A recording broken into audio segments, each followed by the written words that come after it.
preparados para que arranque este barco.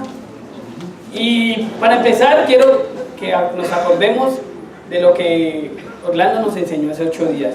Quiero que me acompañen a Lucas capítulo 11, por favor.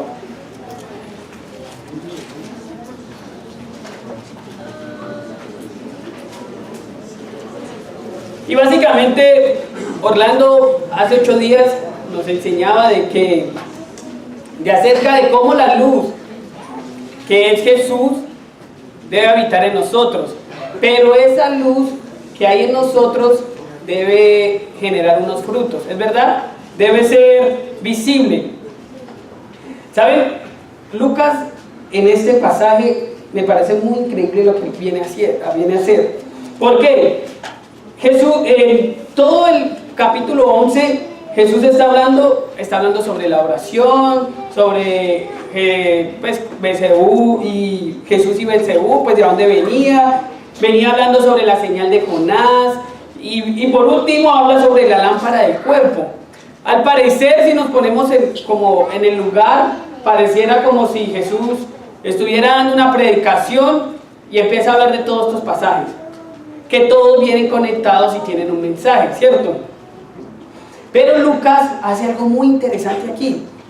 Si vamos a darnos cuenta cuando leamos el versículo 37, pareciera como si Lucas cogiera este pasaje y dijera, este pasaje cabe muy bien aquí. ¿Por qué? Porque prácticamente muestra todo lo que se ha venido hablando, o sintetiza de una manera muy interesante de lo que se está hablando. Vamos a leer el versículo 35. Miren lo que dice: asegúrense de que la luz que crees tener no sea oscuridad. Este pasaje es muy interesante, por eso en la predicación de hoy, ¿tu nombre es?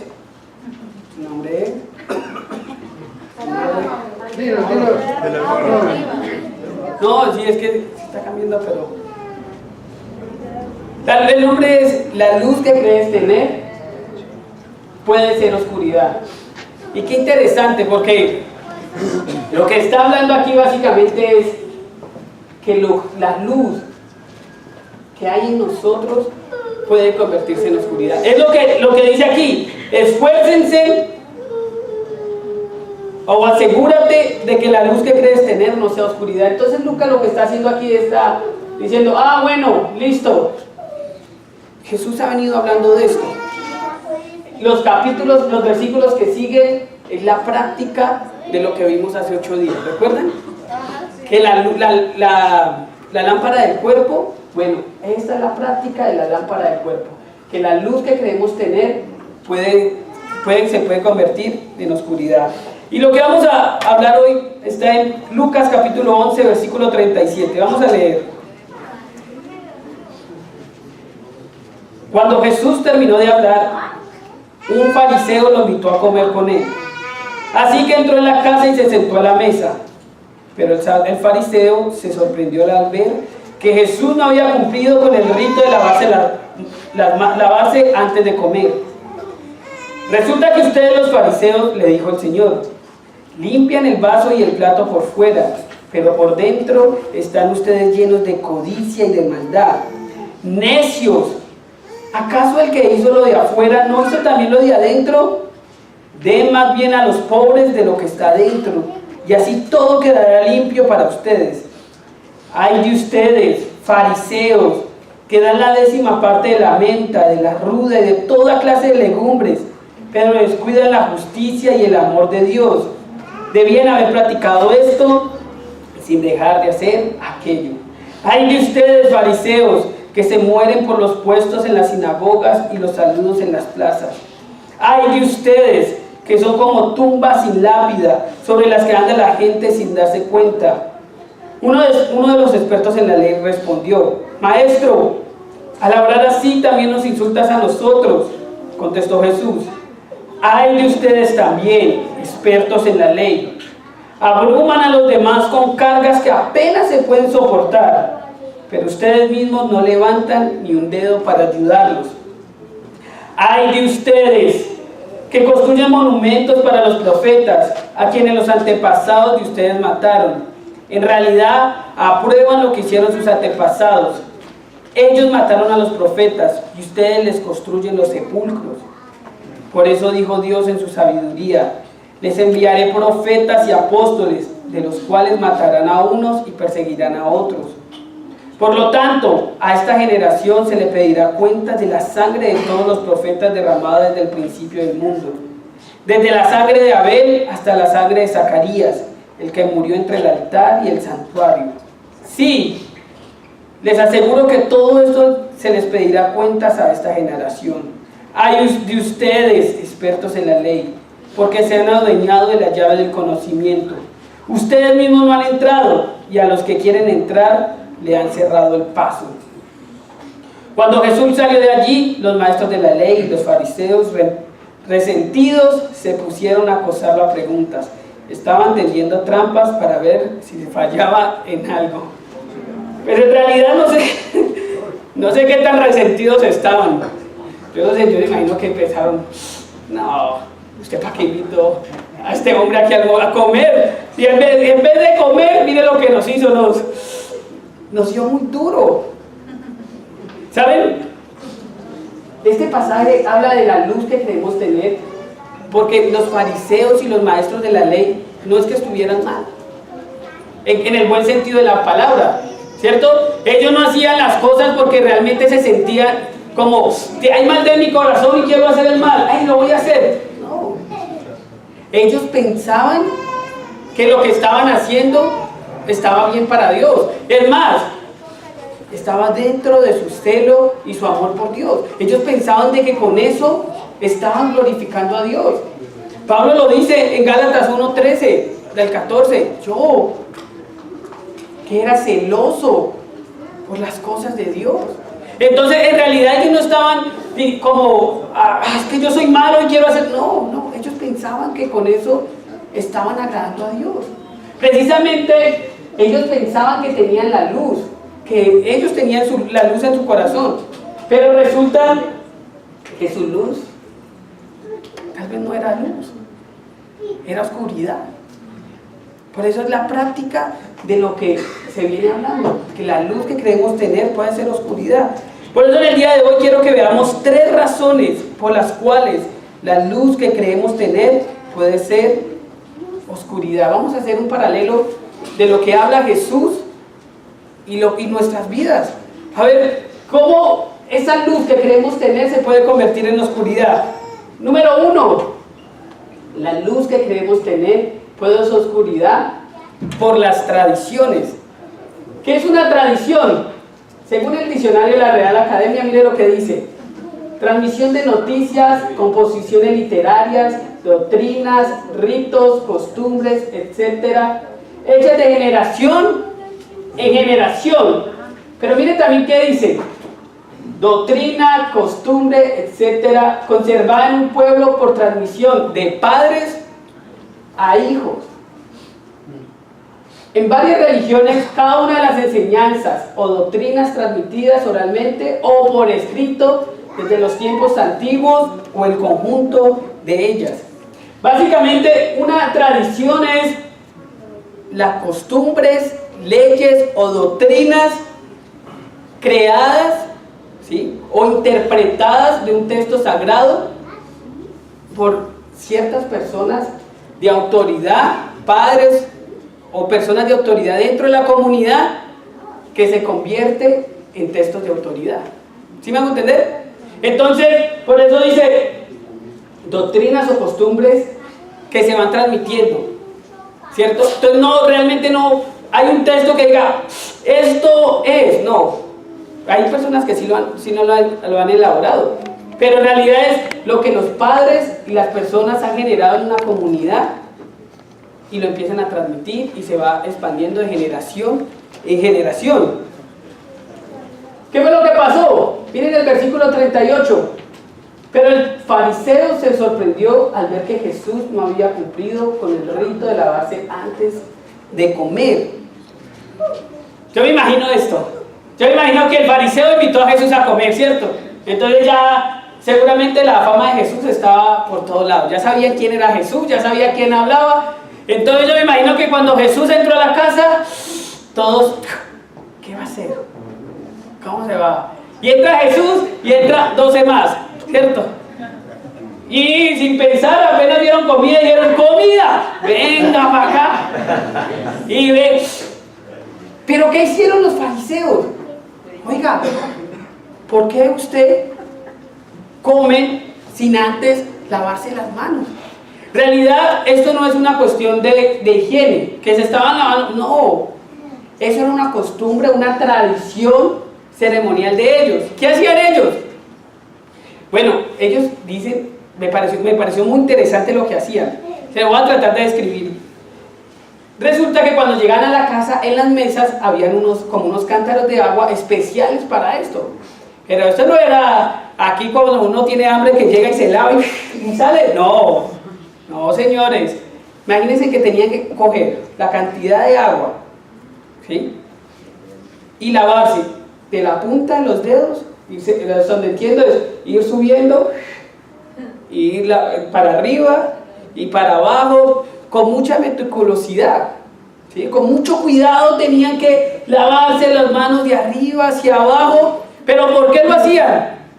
Porque ellos pensaban, o decían, como para ellos habían tantas cosas impuras, entre esos los gentiles, los muertos, ¿sí? Las mujeres que tenían flujos de sangre eran impuras. Entonces ellos decían, vea, por si usted llegó y tocó a alguien por allá y usted no se dio cuenta, mejor lávese las manos porque usted puede venir impuro, ¿sí? Eso por un lado. Por el otro lado, mire lo que dice: ay de ustedes fariseos, que dan la 10ª parte de la menta, de la ruda y de toda clase de legumbres, pero descuidan la justicia y el amor de Dios. Debían haber practicado esto sin dejar de hacer aquello.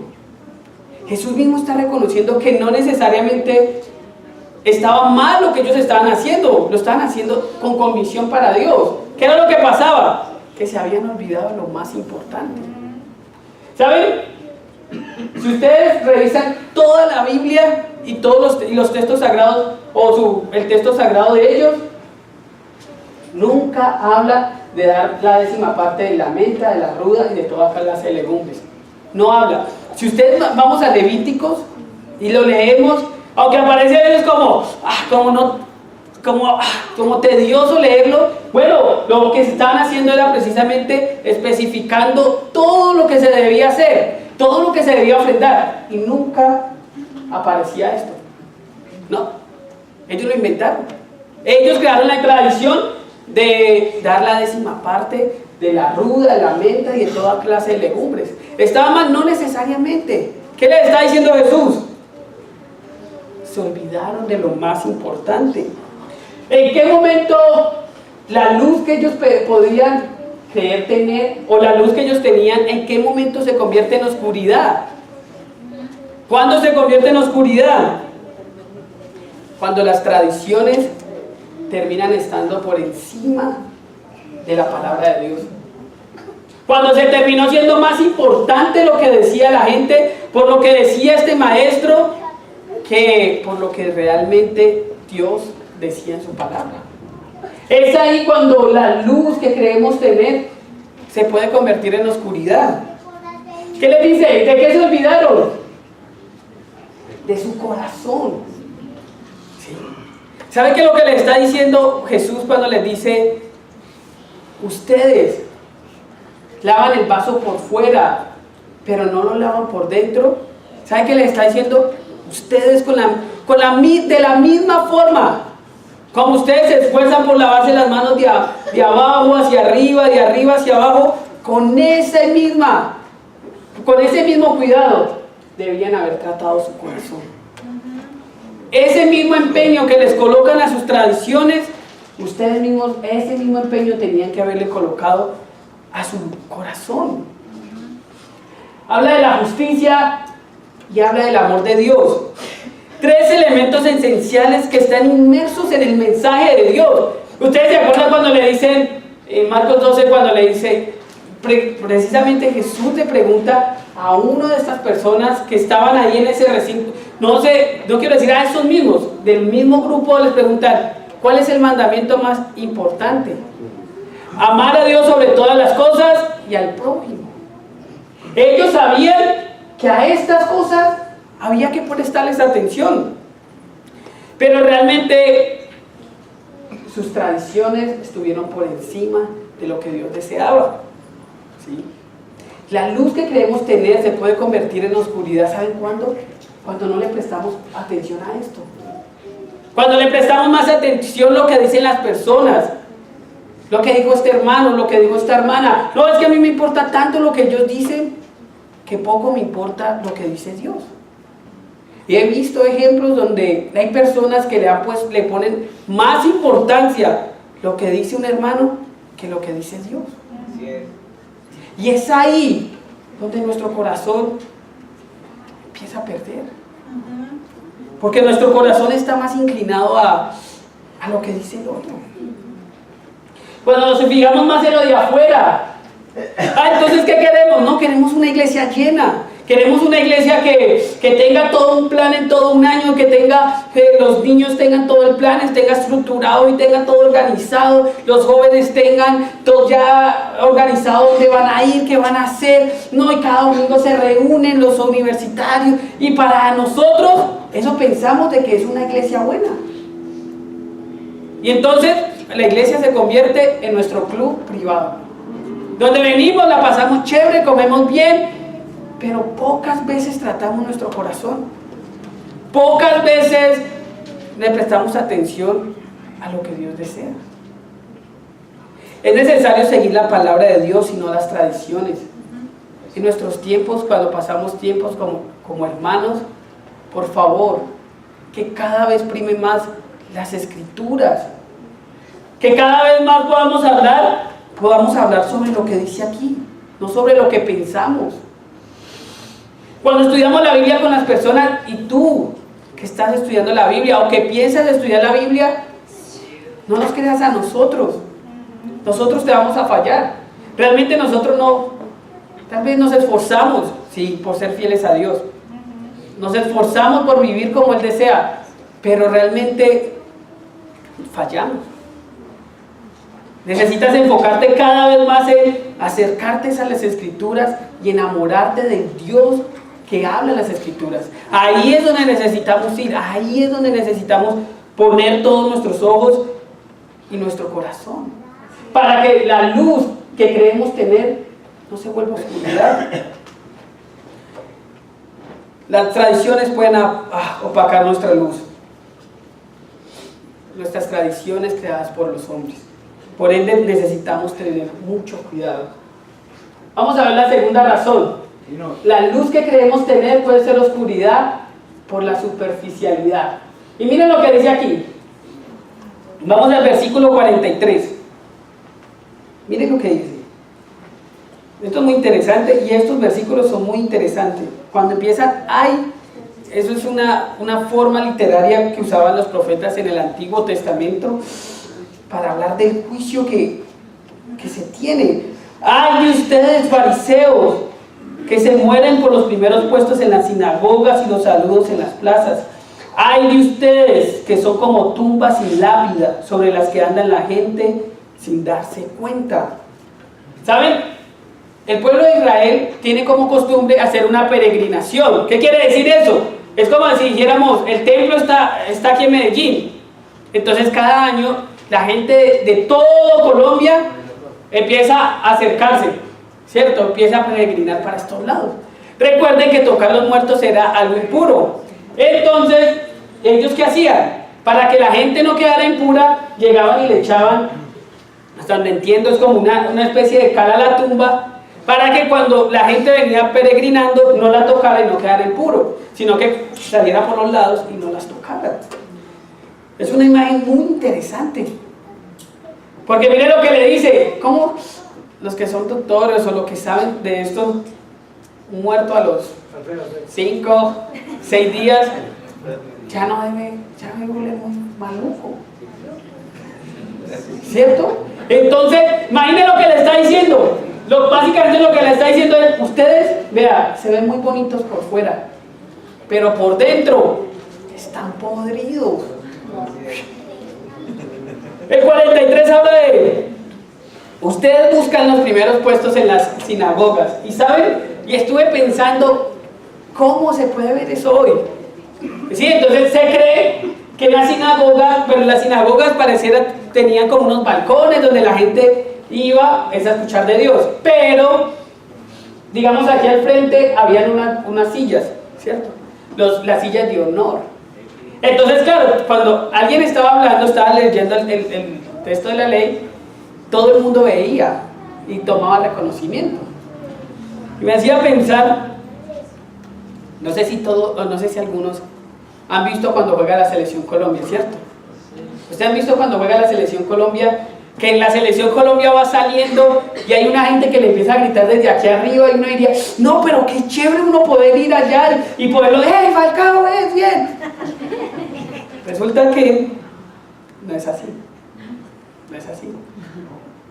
¿Por qué? Porque cuando usted va a ver la selección todo emocionado, y dice, yo voy a ver la selección, pues primero, por un lado, las boletas son súper costosas. Entonces, usted en su buena fe, en su buen deseo, entonces, de no meterse a los lados, dice, bueno, voy a tratar de comprar una en Oriental para ver si yo veo a los muchachos y verlos. Cuando usted está aquí en Oriental, mirando hacia aquí al estadio, claro, como esto es un óvalo, entonces usted alcanza a ver al frente, resulta que los que están al lado de la selección, ¿adivina quiénes son? La gente importante, la familia. Ahí les colocan hasta unos cordones rojos donde solo está la familia de la selección, donde solo... ¿Cierto? Me hacía pensar en eso porque todos en el estadio hacemos y miramos hacia allá. Y uno con el deseo de que lo saluden, pero no, eso no es para usted. Usted solo emociona viendo los lugares, porque eso es para los que están al otro lado. Algo así eran los puestos más importantes, donde los que cada uno quería tener. Recuerden que ese era un pueblo, ¿cierto? El judío no es judío porque se quiere hacer judío. El judío es judío de nacimiento. Porque nace de mamá judía, automáticamente usted es judío, ¿cierto? Entonces los sábados cuando iban a las sinagogas, todo el pueblo iba a ver o a escuchar la palabra de Dios. Sí. Pero entonces yo me imagino, ¿ustedes han visto cuando usted va a un pueblo y usted necesita a alguien? ¿Usted conoce a don Pedro, el que vende los chorizos? Ah, sí, ya, sube 3 cuadras, voltea a la derecha, voltea a la izquierda, pasa por un río, sube 3 montañas y llega a la casa de él. ¿Cómo? Sí, entre todos se conocen, así mismo era, entre todos se conocían, cuando llegaban se conocían entre ellos.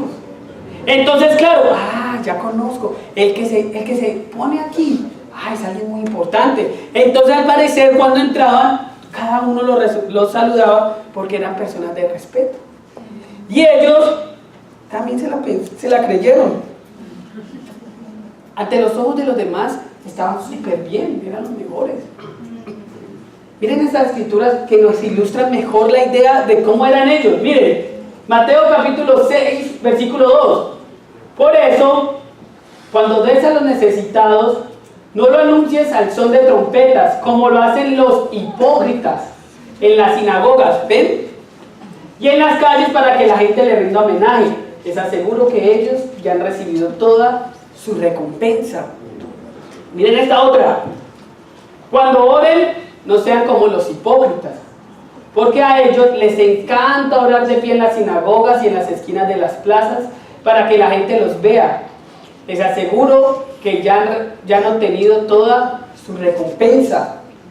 Y en el 6:16 miren lo que dice: cuando ayunen, no pongan cara triste como hacen los hipócritas. Tal vez a varios nos pasa.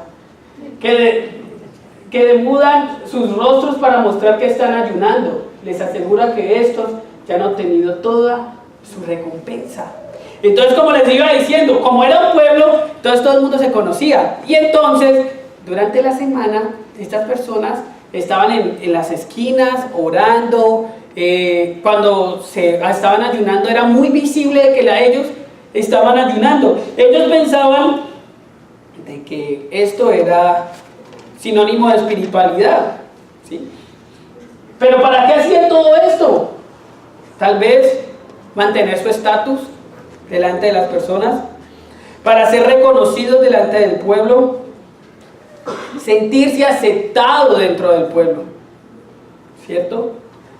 O en su defecto, obtener beneficios económicos o de cualquier índole. ¿Ustedes sabían que a los judíos practicantes hoy día en Israel, a los fariseos, pues a los que pueden llamarse fariseos en Israel, les paga el gobierno? A ellos no trabajan, el gobierno les paga y los mantiene para que sigan sus tradiciones. Entonces, cualquiera de estas razones podría ser una de las cuales ellos hacían esto. Cosas que nos pueden pasar mucho a nosotros.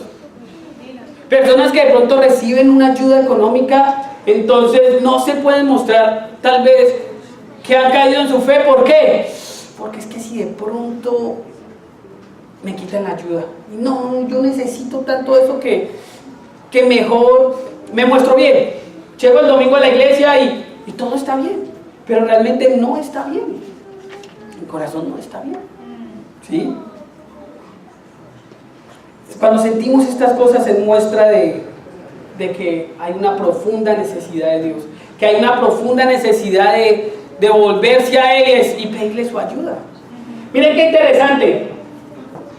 Los matemáticos saben que es un factor común. Miren, ¿cierto? ¿Cómo los trata Jesús? Hipócrita, hipócrita, hipócrita, ¿sí?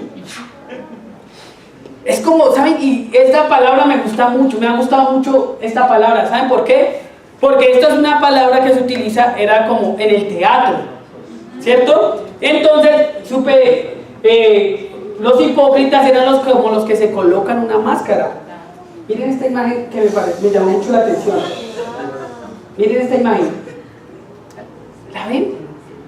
¿Por qué? Mire, realmente, si ustedes ven aquí, ella está llorando, se ve mal. Pero necesitan mostrar una buena cara, ¿cierto? Pasaba con ellos. Es lo que Jesús les está diciendo. Ustedes se colocan máscaras. Se ve muy bien por fuera, pero por dentro están muy mal. ¿Saben? Qué tan duro es reír cuando queremos llorar, ¿cierto? Cuando queremos llorar, no, por más de que uno se esfuerce, no se puede. Me da tanto dolor pensar en las personas que cada domingo tienen que venir el domingo a la iglesia y colocarse esto. Colocarse una sonrisa y piensan, no, es que la procesión va por dentro. ¿Ustedes han escuchado ese dicho? Cada cual sufre. Nadie me entiende, solo yo sé. Entonces, ¿y para qué le digo a nadie si nadie me va a entender? Si al contrario, de pronto lo que me van a hacer es juzgar, ¿sí? Pero en torno a la superficialidad, me da tanta tristeza porque es engañarse. ¿Cómo se siente uno sentirse engañado a uno mismo? Sentir que el domingo viene a la iglesia y coloca una cara, pero al lunes su vida vuelve a quedar putrefacta como un muerto. El corazón el domingo, muy bien en la iglesia y nos saludamos. Hola, ¿cómo estás? No, este hermano está muy animado. Pero en el transcurso de la semana, nuestra vida no tiene nada que ver con Dios. Uy, eso es una carga muy pesada de llevar. Es algo que realmente no le deseo a nadie. Y me da más tristeza todavía cuando el corazón ya es duro. Cuando pecamos y ni siquiera nos da nada. Cuando pecamos y venimos a la iglesia como si nada. Y venimos y saludamos y animamos a la gente, pero nuestro corazón está duro. Son personas que al final de cuentas llevan una doble moral. Pareciera que se colocaran una máscara. El domingo se transforman en cristianos y a la semana ya cambian. Y me acuerdo un chiste que me contaron ayer. ¿Sí me van a entender? Es lo que sucede. Mi suegro lo cuenta. ¿Sí? No sirve de nada. Pero esto no sirve de nada. Vamos a Marcos 4. Esta escritura me anima muchísimo, pues mi corazón. Y cuando veo que hay personas que tal vez no viven realmente lo que predican, me llena mucha esperanza. Miren lo que dice Marcos 4:22. No hay nada escondido que no esté destinado a descubrirse. Tampoco hay nada oculto que no esté destinado a ser revelado. ¿Saben? Llevar una doble moral, llevar una doble vida y ponerse una máscara no les va a servir de nada. ¿Por qué? Tarde que temprano va a ser revelado. Tarde que temprano las cosas van a salir a la luz. Y Dios va a mostrar realmente qué hay en los corazones. Ah, claro, ustedes pueden engañar a las personas y se pueden sentir muy bien. ¿Sí? Pero de Dios nadie se burla. Nadie lo engaña.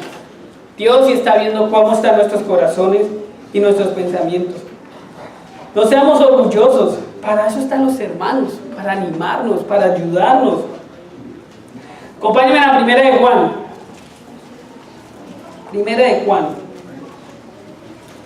Primera de Juan, capítulo 1, versículo 5. Miren qué interesante esto. Miren, 1:5 dice así: este es el mensaje que hemos oído de Él y que les anunciamos.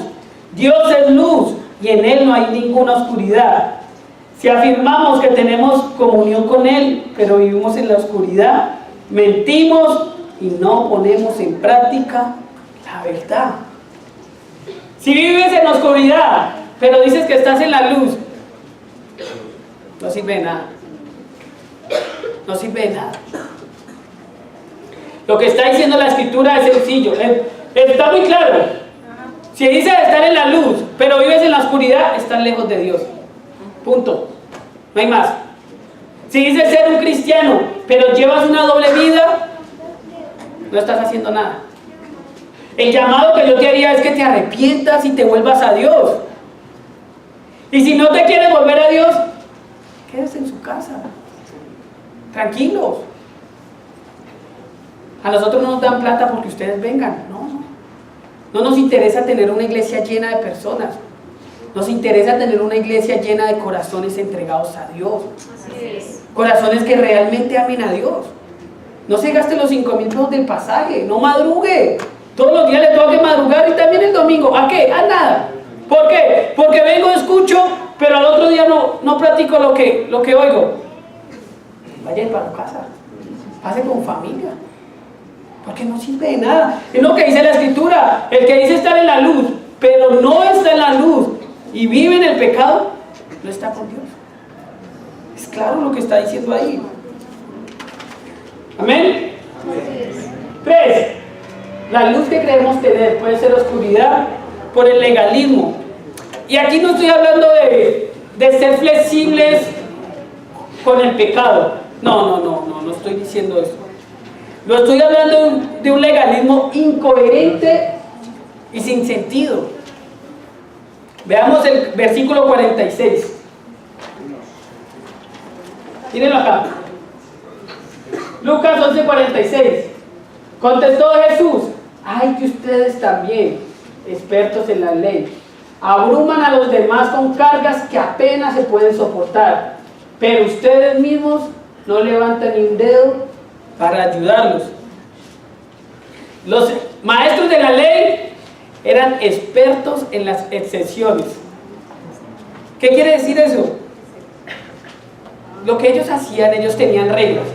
Entonces, por ejemplo, ellos el sábado no podían hacer nada. Y una de esas reglas era que no podían caminar más de 2,000 codos de su casa. Eso quiere decir más o menos a 1 kilómetro de su casa. Entonces los sábados, si ellos caminaban más de 1 kilómetro de su casa, eso ya estaba pecar contra Dios y estaba mal con ellos, con Dios. Resulta que los maestros de la ley la hacían.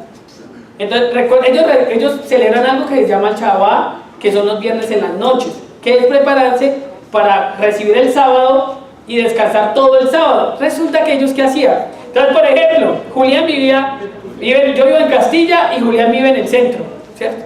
Y yo el sábado necesito hacer una vuelta en el centro, pero es que si camino desde mi casa hasta el centro es más de 1 kilómetro, entonces ahí tengo un problema. Entonces, ¿qué hacía? Llegaba y llevaba la comida de 2 días a la casa de Julián, y cuando llegaba a la casa de Julián y colocaba esa comida por 2 días, automáticamente se convertía en mi casa. Entonces el kilómetro empezaba a contar desde la casa de Julián. Entonces alcanzaba a hacer la vuelta y podía volver. ¿Sí? Eso, mire, algo así eran las casas de ellos. 2, por el otro, ellos dicen, la ley decía que el sábado no podían llevar cargas, ni en la mano derecha ni en la mano izquierda, ni nada que vaya del hombro hasta el seno pueden hacer fuerza, no pueden cargar. Estos hombres se las ingeniaron por todos lados, llevaban cosas al revés de su mano. Entonces decían, no, pero ¿qué está hablando del brazo? No está hablando de la mano, entonces yo lo puedo llevar. Es como este ejemplo, no, ya no está utilizando ni sus hombros, ni sus manos, ni nada, ya está utilizando cabeza, puede llevar. ¿Cuál era el punto de esto? De que sacaban todas estas excusas para hacer lo que ellos querían, pero cuando se trataba del otro, ¿qué hacían? Lo buscaban. ¿Qué fue lo que pasó con la... Hay una historia, o hay un momento en el que Jesús salva el sábado a una mujer encorvada, ¿cierto? Y entonces cuando él sana a la mujer encorvada, ¿qué es lo primero que le dicen? ¡Ey! ¿Y usted? ¿Por qué la sanó? Y Jesús mismo les dice, esa misma vez les dice, ustedes se les caen como un animal y ustedes sí lo levantan, pero yo no la puedo ayudar a ella. Su legalismo, la luz que ellos pensaban tener se había convertido en oscuridad, porque era un legalismo sin sentido. Solo buscaban beneficios para ellos, y su legalismo lo expresaban matando su propia culpa, culpando al otro. ¿Sí me van a entender? Yo me siento mal con Dios, pero cuando yo le señalo a esto de lo malo que ha hecho, automáticamente sané mi culpa.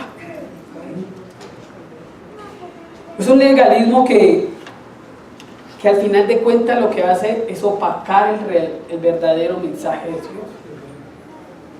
Creo que ese es el problema del legalismo. ¿Sí? ¿Cuál? ¿Cuándo se convierte que la luz que queremos tener se convierte en oscuridad? Cuando utilizamos ese legalismo para justificar el pecado. ¿Cómo así? Pasa. En el lugar donde trabajamos, donde vivimos, en la casa, hay alguien que realmente no nos cae tan bien, que lo vemos y automáticamente como que se nos revuelve todo por allá, todo, y resulta que esta persona le gusta el licor, hasta ingiere drogas, y por si fuera poco, tiene muchas mujeres o tiene muchos hombres, ¿cierto?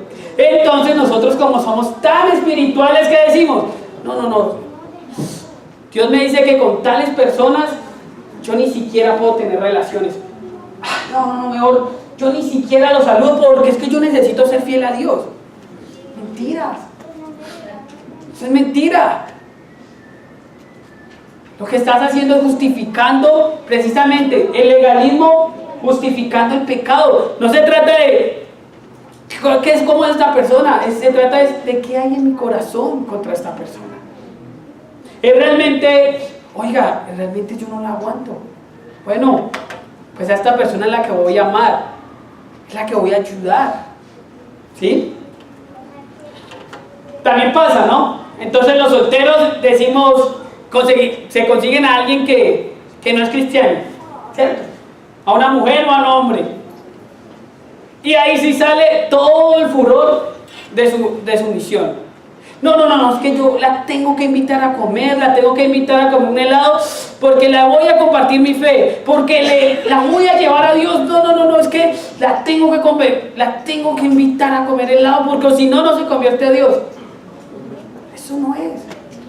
No, y es que yo tengo que cumplir la gran comisión que Dios me puso, porque si no la cumplo me voy para el infierno. Mentiras. Miren, hay tantos hermanos, hermanas, y si alguien se quisiera acercar a Dios, dígale, ve, tal vez yo no te puedo enseñar, pero conozco a alguien que te puede enseñar. Es sencillo. ¿Quieres estudiar la Biblia? Vení, te invito a la iglesia un domingo y te presento a algunos hermanos para que empieces a estudiar la Biblia. Pero pensamos que nuestro legalismo puede justificar nuestro pecado. Pensamos de que estamos haciendo bien cuando realmente no lo estamos haciendo. Los esposos, no, es que yo soy el esposo, es la cabeza del hogar. Pensamos que porque somos la cabeza podemos pasar por encima de nuestras esposas. Y no es así. No es así. Si en algún momento como esposos entendiéramos la magnitud de ser cabeza de nuestra esposa como Cristo es de la iglesia, no, sería algo increíble. Pero tomamos estas cosas para justificar lo que queremos hacer, para justificar nuestro pecado. 2, utilizamos el legalismo para opacar el mensaje. Un hermano puede venir a nosotros y ha caído en pecado. Hermano, caí en pecado. Estoy mal con Dios. Y en muchas ocasiones, ¿qué hacemos? Le caemos duro. ¿Cierto? ¿Y qué pasó? ¿Por qué caíste? Es que pues en realidad lo único que este hombre necesita es amor. Porque a veces hasta incoherente. Hermano, yo siento que yo pequé contra Dios porque no puse en práctica esta y esta escritura. Él ya sabe lo que hizo y sabe lo que necesita hacer. Lo que necesitamos en este momento es mostrarle el amor y la compasión que Dios tiene. Entonces el legalismo en ocasiones opaca el verdadero mensaje y lo ahoga. Y ahí es cuando la luz que pensamos tener se va convirtiendo en oscuridad. Para terminar, la luz que creemos tener puede ser oscuridad por, número 1, las tradiciones. Son las leyes dadas por los hombres que son más importantes que la palabra de Dios. 2, la superficialidad. Básicamente es cuando llevamos una doble moral. Y 3, por el legalismo. Cuando el legalismo sirve a nuestros deseos de pecar y opaca el verdadero mensaje. ¿Saben? Oremos para que Dios nos ayude. Oremos para que Dios nos muestre su bondad y con cada uno de nosotros y cuide nuestros corazones. ¿Saben? El versículo 35 de Lucas 11, que fue con el que empezamos, miren lo que dice: asegúrate. ¿Saben? La palabra en griego lo que quiere decir es fíjese, mire bien lo que usted está haciendo, ponga atención de su vida, porque la luz que usted cree tener puede ser oscuridad. Y estas 3 cosas son elementos que pueden aportar para que la luz que creemos tener pueda convertirse en oscuridad. Necesitamos prestar atención y orar por cada uno de nosotros. Amén. Vamos a orar para terminar. Señor Dios mío, Padre del cielo, sabemos que necesitamos de tu ayuda, de tu amor y tu compasión, Padre, para poder, mi Señor, que la luz que hay en nosotros no se convierta en oscuridad, Padre. Reconocemos de que necesitamos de tu espíritu, de tus fuerzas, de tu ánimo, mi Señor, para que seas tú dirigiéndonos, Padre, hacia la luz que es Cristo. Para que seas tú, mi Señor, mostrándonos el camino a seguir. Cuídanos, Padre, ayúdanos a ser ávidos, Padre, para tener cuidado con las tradiciones. Padre, con ser superficiales, Padre, hay tanta tendencia a ser superficiales, mi Señor. Mi corazón, Padre, en muchas ocasiones lo quiere hacer, mi Señor, Padre. Necesitamos de tu ayuda, mi Dios, necesitamos de tus fuerzas, necesitamos de tus ánimos, mi Señor, para que nuestro corazón pueda estar comprometido a estar a tu lado, para que no sean nuestras fuerzas, no seamos nosotros, Padre, sino que seas tú, mi Señor, trabajando en nuestras mentes y en nuestros corazones para ser fieles a ti, mi Dios. Dirígenos, ayúdenos, Padre, ayúdenos a que un legalismo inconsciente, Padre, y absurdo, Padre, ataque nuestras vidas, Padre, y nos olvidemos de lo más importante que eres tú, mi Señor Dios. Dirígenos, Padre, cuídanos de regreso a casa, mi Señor. Guíanos tú, mi Dios, a vivir a tu lado. Y es en el nombre de Jesús que oramos esto. Amén. Amén. Muchas gracias.